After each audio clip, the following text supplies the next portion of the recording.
أفحسبتم أنما خلقناكم عبثا وأنكم إلينا لا ترجعون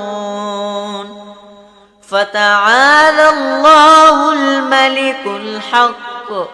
لا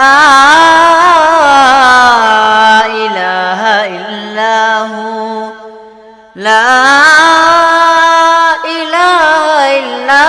رب العرش الكريم ومن يدع مع الله إلها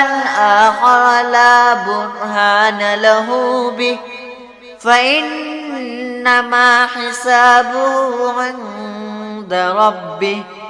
إنه لا يفلح الكافرون وقل رب اغفر وارحم وأنت خير الراحمين